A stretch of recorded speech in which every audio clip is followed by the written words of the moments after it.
beginning of years, when the world was so new and all, and the animals were just beginning to work for man, there was a camel, and he lived in the middle of a howling desert because he didn't want to work. And besides, he was a howler himself. So he ate sticks and thorns and tamarisks and milkweed and prickles, most excruciating idle. And when anybody spoke to him, he said,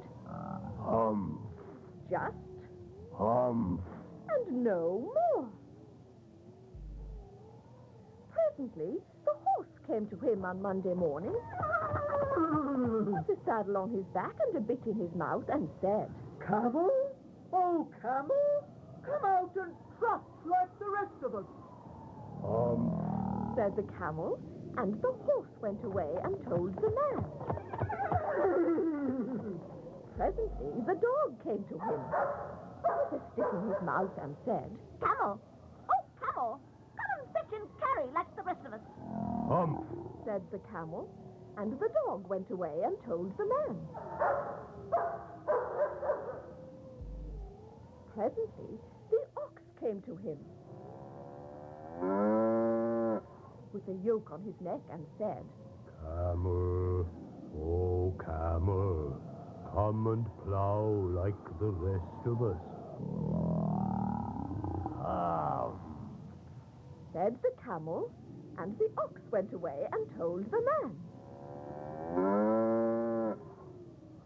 At the end of the day, the man called the horse and the dog and the ox together and said, 3, oh 3, I'm very sorry for you with the world so new and all, but that hump thing in the desert can't work, or he would have been here by now. So I am going to leave him alone, and you must work double time to make up for it.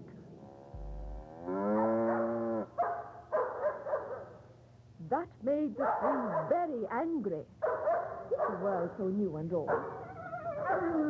And they held a palaver and an indaba and a punchayet and a powwow on the edge of the desert. And the camel came chewing milkweed, most excruciating idle, and laughed at them. Then he said, Hump! and went away again.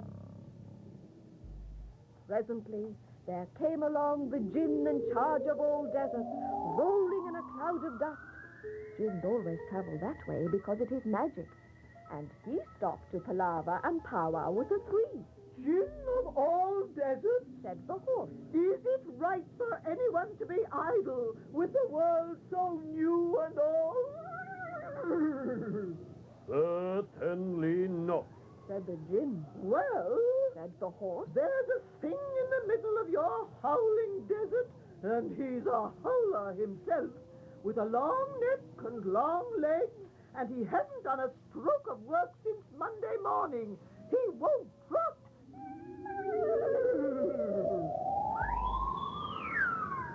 Said the Jinn, whistling. That's my camel for all the gold in Arabia. What does he say about it? He says, hump, Said the dog. and he won't fetch and carry. Does he say anything else? Only hump, and he won't plow. Said the ox. Very good. Said the Jinn. I'll hump him if you will kindly wait a minute. The Jinn rolled himself up in his dust cloak and took a bearing across the desert and found the camel most excruciatingly idle, looking at his own reflection in a pool of water. My long and bubbling friend, Said the Jinn. what's this I hear of your doing no work with the world so new and all? Hump! Said the camel. The Jinn sat down with his chin in his hand and began to think of great magic, while the camel looked at his own reflection in the pool of water. You've given the three extra work ever since Monday morning, all on account of your excruciating idleness. Said the Jinn, and he went on thinking magics with his chin in his hand. Hump! Said the camel. I shouldn't say that again if I were you. Said the Jinn. You might say it once too often. Bubbles, I want you to work. And the camel said, Hump. again. But no sooner had he said it than he saw his back that he was so proud of, puffing up and puffing up into a great big lolloping hump, You see that? said the Jinn. That's your very own hump that you brought upon your very own self by not working. Today is Thursday, and you've done no work since Monday when the work began. Now you are going to work. How can I, Said the camel. with this hump on my back? Oh. That's made a purpose. Said the Jinn. All because you missed those 3 days. You will be able to work now for 3 days without eating because you can live on your hump. And don't you ever say I never did anything for you. Come out of the desert and go to the 3 and behave. Hump yourself.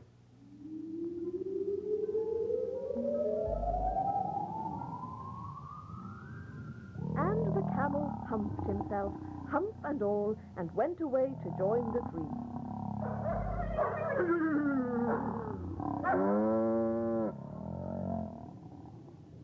And from that day to this, the camel always wears a hump.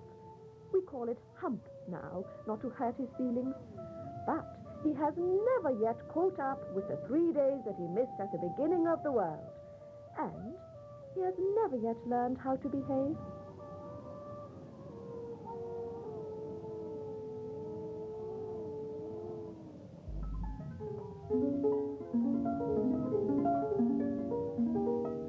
The camel's hump is an ugly lump, which well you may see at the zoo. But uglier yet is the hump we get from having too little to do. Kiddies and grown-ups too, if we haven't enough to do, we get the hump, Camelia's hump, the hump that is black and blue.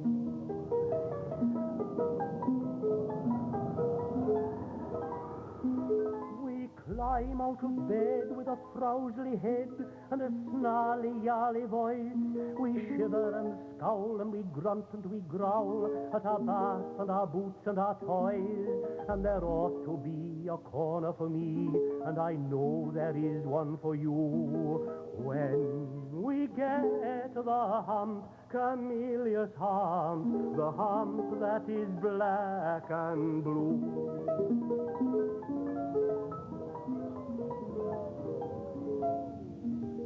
The cure for this ill is not to sit still or frowst with a book by the fire, but to take a large hoe and a shovel also, and dig till you gently perspire.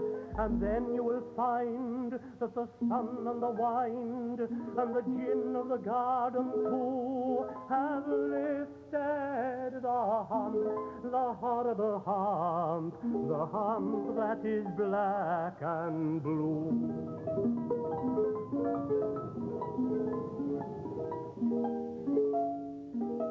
I get it as well as you, if I haven't enough to do. We all get hump, Camelia's hump, kiddies and grown-ups too.